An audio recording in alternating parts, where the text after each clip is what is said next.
Hi viewers, welcome to our channel. ప్రస్తుతం మనతో పాటు దాము బాలాజీ గారు సీనియర్ జర్నలిస్ట్, వారితో ఒకసారి మాట్లాడదాం. సార్ నమస్కారం. నమస్తే సార్, రామ్ గోపాల్ వర్మ గారు ఇప్పుడు మీడియా పైన యుద్ధం చేయబోతున్నట్టుగా తెలుస్తుంది సార్. మామూలుగా ఆయన అరెస్టు పైన ఎటువంటి ఊహాగానాలు, స్పెక్యులేషన్ స్టోరీస్ మీడియాలో ప్రచారమయ్యే మనకు తెలిసిందే. ఇప్పుడు ఆయన దీనికి అగెనిస్ట్ గా ఫైట్ చేస్తున్నారు, పరువు నష్టం దావా వేయబోతున్నారు. చాలా ఛానళ్ల పైన అంటున్నారు. మరి ఏ ఛానల్ పైన ఆయన పరువు నష్టం దావా వేయబోతున్నారు, దీన్ని ఏ విధంగా చూడొచ్చు అంటారు సార్? మీరేం చెప్తారు? రామ్ గోపాల్ వర్మ ఒక పబ్లిక్ సెలబ్రిటీ. ఆయన ఛానల్స్లో ఆయన ఇంటర్వ్యూ ఇవ్వని ఛానల్ ఏది లేదు. మెయిన్ స్ట్రీమ్ ఛానల్ నుంచి అన్ని యూట్యూబ్ ఛానల్కి ఆయన ఇంటర్వ్యూలు ఇచ్చారు గతంలో. అయితే ఆయనకు అప్పుడప్పుడు మీడియాతో గొడవలు కూడా వస్తాయి. ఎందుకంటే రామ్ గోపాల్ వర్మ గురించి లేనిపోనివి మీడియా ప్రసారం చేయడం అనేది ఎప్పటి నుంచో ఉంది, ఇప్పుడు కాదు. ఇంతకుముందు కూడా ఆయన TV9 లాంటి మీడియాతో కూడా గొడవలు వేసుకోవడం, వాళ్ళకి వ్యతిరేకంగా ఆయన కేసు పెడతానని చెప్పడం, ఇవన్నీ కూడా జరిగాయి ఎప్పుడు కూడా. సో ఇప్పుడు ఏమైందంటే ఇది ఎప్పుడూ లేనంతగా రామ్ గోపాల్ వర్మకి ఇంత యాంటీగా మీడియా అంతా కూడా పోలరైజ్ అయ్యి మాట్లాడడం నాకు తెలిసి ఎప్పుడూ లేదు. ఏదో ఒక ఛానల్లో, 2 ఛానల్లో ఒక మీడియా హౌస్ మాట్లాడడం ఓకే. కానీ ఇప్పుడు మొత్తం కట్టగట్టుకొని రామ్ గోపాల్ వర్మ అరెస్ట్ అని, ఆయన ఈడ్స్ కిల్లర్ అని, ఆయన తప్పించుకుని తిరుగుతున్నాడని రకరకాల కథనాలు చేశారు. అది ప్రత్యేకంగా రామ్ గోపాల్ వర్మ మీద కోపం అనేది నేను అనుకోవట్లేదు. అదేంటంటే ఎవరైనా అలాగే చేస్తారు. ఇవాళ ఇప్పుడు అఘోరి మీద ఎన్ని చేసి ఉంటారు. అదేంటంటే ఇవాళ ఉన్న యూట్యూబ్ ఛానల్ కానీ, వెబ్సైట్లు కానీ, వీళ్ళ రెవెన్యూ మోడల్ ఏంటంటే వ్యూస్ ఎక్కువ వస్తే కానీ అవి సర్వైవ్ అవ్వవు. వ్యూస్ ఎక్కువ రావాలి, వాచ్ అవర్స్ ఎక్కువ వస్తే వాళ్ళకి రెవెన్యూ వస్తుంది. ఆ రెవెన్యూ బేస్ చేసుకొని బతకాలి. వ్యూస్ దేనికి వస్తుంది? సెన్సేషనల్గా ఉండాలి, న్యూస్లు ఏదో ఒక జరిగిపోతుంది అన్నట్టుగా క్రియేట్ చేస్తే కానీ జనం చూడట్లేదు. అంటే మామూలు వార్తలు చెప్తే జనం చూడరు. ఫర్ ఎగ్జాంపుల్ తెలంగాణ గురించి, రాజకీయాల గురించి కానీ ఏం చెప్పినా జనం చూడరు. ఆంధ్రప్రదేశ్ రాజకీయాలు అయితే విపరీతంగా తెలంగాణ వాళ్ళు కూడా అవే చూస్తారు. ఏది చూస్తారు అనే ఒక సర్వేలు ఉంటాయి, మనకి అనలిటిక్స్ ఉంటాయి. దీన్ని బేస్ చేసుకొని మనం ఏం చెప్తామంటే ఆ టాపిక్సే చెప్పాలి. ఆ టాపిక్స్ చెప్తేనే, ఆ కైండ్ ఆఫ్ థంబ్నెయిల్ పెడితేనే జనం చూస్తారు. జనం చూస్తే డబ్బులు వస్తాయి, డబ్బులు వస్తే సర్వైవల్. ఇది బేసిక్గా. సో ఈ మోడల్లో ప్రాబ్లం ఉంది. ఈ మోడల్ వల్ల దీంట్లో వ్యక్తుల్ని మనం ఏం అనడానికి లేదు. ఒకసారి ఈ మోడల్లోకి ఎంటర్ అయినాక నీకు ఫ్రీడమ్ ఉండదు. నువ్వు ఎంటర్ కాకుండా ఉంటే ఓకే. ఎంటర్ అయి బతకాల్చుకున్నప్పుడు ఎంటర్ అయితే ఇంకా ఇదే ఉంటుంది. అయితే ఇది ఒక అంశం. రెండో అంశం, మెయిన్ స్ట్రీమ్ మీడియా అంతా కూడా పొలిటికల్ అయిపోయి చీలిపోయింది. ఇప్పుడు దేశవ్యాప్తంగా మెయిన్ స్ట్రీమ్ మీడియా అంతా ఎవరి చేతిలో ఉంది? మోడీ కంట్రోల్లో ఉంది, అదానీ అంబానీ కంట్రోల్లో ఉంది. సో అక్కడ మెయిన్ స్ట్రీమ్ మీడియా కోట్లు తీసుకొని ఒకవైపు ఉంటే తప్పు లేదు. సోషల్ మీడియా, యూట్యూబ్ ఛానల్లో వీళ్ళు బతుకు తెరుగు కోసం ఏదో చేస్తుంటే ఇది తప్ప అన్న ప్రశ్న కూడా ఉత్పన్నమవుతుంది. మెయిన్ స్ట్రీమ్ మీడియానే దారుణంగా ఇదైపోయింది. దాని ఇన్ఫ్లుయెన్స్ ఎక్కువ ఉంటుంది. ఇప్పుడు మన రెడ్ టీవీ ఛానల్ కంటే ఒక మెయిన్ స్ట్రీమ్ మీడియా ఇన్ఫ్లుయెన్స్ ఎక్కువ ఉంటుంది. ఎందుకంటే వాళ్ళ రీచ్ చాలా పెద్దగా ఉంటుంది, మన రీచ్ తక్కువ ఉంటుంది. సో ఈ రకమైన ట్రెండ్ పెరిగిపోయిన తర్వాత ఏ టాపిక్ వచ్చినా దాన్ని బ్లోఅప్ చేసేయడం, దాంట్లో ఉన్నవి లేనివి పెట్టేయడం, ఇది జరుగుతుంది. రామ్ గోపాల్ వర్మకి తెలియదని కాదు, ఇవన్నీ ఆయనకు కూడా తెలుసు. కానీ తెలియడం వేరు, అనుభవించడం వేరు. ఇప్పుడు నాకు నిప్పు కాలుతుందని తెలుసు, కానీ కాలుతుంది కాబట్టి నేను కాలించుకుంటా ఉండలేను కదా. ఎవరైనా నా మీద నిప్పేస్తే నేను కొట్లాడతా కదా. నిప్పు కాలుతుందని నీకు తెలియదు అంటే తెలుసు, కానీ కొట్లాడాలి కదా. అలాగే ఇప్పుడు ఆయనకి తగిలింది. ఆయనకి తగిలినప్పుడు ఆయన మీద ఒక డిఫేమ్ జరుగుతుంది, ఆయన మీద ఒక తప్పుడు ప్రచారం జరుగుతుంది. ఈ తప్పుడు ప్రచారాన్ని ఆయన ఎదుర్కోక తప్పదు ఆయన. సో అందుకనే ఆయన ఇప్పుడు నిన్న ఒక ప్రకటించాడు. అదేంటంటే ఆయనే రాశాడు, TV5, తర్వాత ABN, మహా టీవీ, ఇంకొన్ని ఛానల్స్ మీద నేను పరువు నష్టం దావా వేస్తున్నానని ఆయన ప్రకటించాడు. ఎందుకు ఆయన ఇంతవరకు ఆయన ఇది ప్రకటించలే. ఆయన ఛానల్ని వ్యతిరేకించాడు. ఛానల్ వాళ్ళకు ఉన్నంత తెలివి నాకు లేదే అని కూడా ఆ మధ్య అన్నాడు. ఇప్పటి వరకు ఆయన లీగల్గా నేను కేసులు పెడతానని ఎప్పుడు అనలేదు ఈ ఇష్యూలో. ఆయన విమర్శించాడు, ఇలాగ థంబ్నెయిల్ పెడుతున్నారు, దాని వెనక నేపథ్యం కూడా ఆయనకు కూడా బ్రహ్మాండంగా తెలుసు. ఆయన కూడా ఎక్స్ప్లెయిన్ చేశాడు, బతుకు తెరువు కోసం ఇలా కొంతమంది చేస్తారని చెప్పాడు.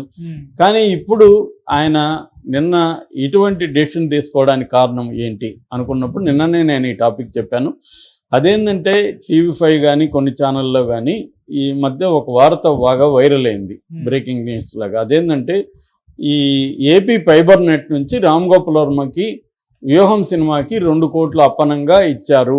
రామ్ గోపాల్ వర్మ వ్యూహం ఎందుకు తీశాడు? జగన్ని మెచ్చుకుంటూ చంద్రబాబుని, లోకేష్ని, పవన్ కళ్యాణ్ని విమర్శిస్తూ సినిమా తీసిన దానికి ప్రజల డబ్బు, ప్రజల ట్యాక్స్ పేయర్స్ డబ్బుని ఏపీ ఫైబర్ నెట్ నుంచి 2 కోట్లు ఇచ్చారు. 2 కోట్లు శాంక్షన్ చేశారు. అందులో 1,10,00,000 ఇచ్చేశారు. ఇంక 90 లక్షలు పైన ఇవ్వాలి అనేది మూర్తి ఆధ్వర్యంలో TV5లో ప్రచారం చేశారు. సో అట్లాగే ఇంకా మిగతా ఛానల్ అంతా కూడా అందుకున్నాయి. ఇదే ప్రచారం అందరి జోలికి పోయింది. మనం కూడా నిన్న ఇలా చెప్పారని చెప్పాము. ఇదేంటంటే ఆరోపణలు మాత్రమే. ఈయన మీద ఆల్రెడీ ఏపీ విజిలెన్స్ కేసు కూడా పెట్టబోతుందని కూడా చెప్పారు. త్వరలోనే ఈయన్ని ఈ కేసులో అరెస్ట్ చేస్తున్నారనేది కూడా వార్త వచ్చింది. ఈయనతో పాటు యాత్ర 2 తీసిన మహిరాఘవ్ కూడా 2 కోట్ల వరకు డీటెయిల్ కార్పొరేషన్ దీని నుంచి, ఆంధ్రప్రదేశ్ డీటెయిల్ కార్పొరేషన్ నుంచి డబ్బులు వెళ్ళాయి అనేది కూడా వీళ్ళిద్దరు పేరు చెప్పారు. అందులో వాళ్ళు చెక్ నెంబర్లు అవన్నీ కూడా స్క్రీన్ మీద వేశారు. అయితే వాళ్ళు చెప్పిన ఆరోపణలు ఏంటంటే ఆర్వి గ్రూప్కి, ఆర్జీవీకి చెందిన, వాళ్ళు చెప్పిన భాష ఆర్జీవీకి చెందిన ఆర్వి గ్రూప్కి ఈ 3 చెక్కులేమో చెక్ నెంబర్లు వేశారు. చెక్కులు, డేట్లు ఇవన్నీ ఎట్లా ఎప్పుడెప్పుడు వెళ్ళినాయి ఇవన్నీ మా దగ్గర డీటెయిల్స్ ఉన్నాయని ప్రకటించారు. యాక్చువల్ నేను కూడా ఆ మధ్య ఒక వారం ముందో 10 రోజుల ముందో నేను కూడా ఈ టాపిక్ చెప్పాను. ఎందుకంటే తెలుగుదేశమే ఇది ఎలక్షన్ ముందే ఆరోపించింది. ఆ చెక్ నెంబర్లు అవన్నీ తెలుగుదేశం అఫీషియల్ హ్యాండిల్స్లో పెట్టారు కూడా అప్పట్లోనే. సో మేము అప్పుడే చెప్పారు వాళ్ళు, మేము వస్తే దీని మీద విచారణ జరిపిస్తామని కూడా చెప్పారు. సో దానికి ఇప్పుడు ఆర్జీవీ సమాధానం ఇచ్చాడు. ఆర్జీవీ ఏం చెప్తున్నాడంటే దీనికి మేము వ్యూహానికి నిర్మాత దాసరి కిరణ్ కుమార్, కానీ దానికి ఫైనాన్సియర్ శ్రీకాంత్, కొంతవరకు ఫైనాన్స్ సహకారం అయింది ఉంది. ఈ శ్రీకాంత్ దగ్గర నుంచి నా భాగస్వామి అంటే ఆర్జీవీ భాగస్వామి రవివర్మ నాయన శ్రీకాంత్ నుంచి ఈ ఫైబర్ నెట్ రైట్స్ కొన్నాడు. మామూలుగా వీళ్ళు థియేటర్లో రిలీజ్కి పర్మిషన్ లేదు కాబట్టి ఏపీ ఫైబర్ నెట్లో సినిమా రిలీజ్ చేయాలని అనుకున్నాము. ఏపీ ఫైబర్ నెట్కి సంబంధించిన AP fibre net rights Srikanth దగ్గర ఉన్నాయి, ఫైనాన్స్ చేశాడు కాబట్టి శ్రీకాంత్ దగ్గర నుంచి మా భాగస్వామి రవివర్మ రైట్స్ కొన్నాడు. ఇప్పుడు ఏపీ ఫైబర్ నెట్ తను మా సినిమా తీసుకున్న వాళ్ళు ప్రచారం దాంట్లో టెలికాస్టా లేకపోతే బ్రాడ్కాస్ట్ చేసిన దానికి వాళ్ళు 2 కోట్లు ఇస్తామని చెప్పారు రవివర్మకి. అది అలా అగ్రిమెంట్ ఉంది. సో వాళ్ళు 1 కోటి మాత్రం ఇచ్చారు, ఇంకో 1 కోటి ఇవ్వలేదు. ఈ లోపల ఎలక్షన్ కమిషన్కి వీళ్ళకి తెలుగుదేశం వాళ్ళు కంప్లైంట్ ఇవ్వడంతో దాగిపోయింది. అందుకని రవివర్మ సివిల్ కోర్టులో ఏపీ ఫైబర్ నెట్ మీద కేసు వేశాడు. ఇంకా 1 కోటి రూపాయలు రావాలి. ఇది వాస్తవం. దీనికి నాకు సంబంధం లేదు అనేది ఆయన చెప్తున్నాడు. నా మీద రవివర్మ మీద తప్పుడు ప్రచారం చేస్తున్నారు అనేది ఆయన చెప్తున్నాడు. ఇక్కడ మనలాంటి వాళ్ళకి డౌట్లు ఏంటంటే ఏపీ ఫైబర్ నెట్ వ్యూహం సినిమాకి 2 కోట్లు ఎందుకు ఇస్తుంది? ఇస్తే మరి నేను కూడా నయం డైరీస్ తీసా, నా సినిమాకి ఇవ్వచ్చు కదా, ఇప్పుడు కూడా రెడీగా ఉన్నాను, ఇస్తాను. ఇట్లాంటివి 100 ఇవ్వగలను నేనే, నా సర్కిల్లోనే ఒక 100 సినిమాలు చెప్పగలను. మరి ఇస్తారా అందరికీ ఏపీ ఫైబర్ నెట్? పోనీ ఎవరికైనా ఇచ్చారా? ఇలాగ 2 కోట్లు ఇచ్చారా ఏపీ ఫైబర్? నాకైతే తెలియదు.